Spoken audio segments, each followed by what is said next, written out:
ఎక్కడికి వెళ్తున్నారు? ఒక నిమిషం ఆగండే, మీకు నిజంగా జరిగిన ఒక కథ చెప్పనా?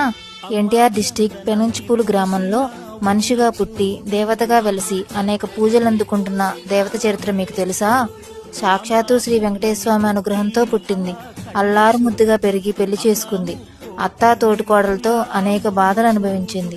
చిన్న వయసులోనే భర్తను పెద్ద పులి చేతిలో పోగొట్టుకొని భర్త లేని జీవితం వ్యర్థమని భావించి అగ్ని ప్రవేశం చేసింది. పసుపు కుంకుమగా నిలిచి వెలసి శ్రీ వెంకటేశ్వమికి ప్రియమైన చెల్లెలుగా, నమ్ముకున్న భక్తుల కోరికలు తీర్చే అమ్మగా ఉంది. వివాహ దోషాలు ఉన్నా, సంతాన సౌభాగ్యాలు కావాలన్నా అమ్మ దగ్గరికి వస్తే చాలు, ఎలాంటి కోరికలైనా నెరవేరుతాయి. రోజుకి ఎన్నో వేల మంది భక్తులు వచ్చి తమ మొక్కులు చెల్లించుకుంటారు. నేను కూడా పాలు పొంగల్ చేసి బోనం ఎత్తుకున్నాను. అసలు ఈ అమ్మవారి కథ ఏంటి అనేది మొత్తం నేను లాంగ్ వీడియో చేసి పెట్టాను. ఆ కథ విని మీరు కూడా అమ్మవారిని దర్శించుకుంటే మీకు కూడా అంతా మంచి జరుగుతుంది. అమ్మ దయ ఉంటే అన్నీ ఉన్నట్టే కదా.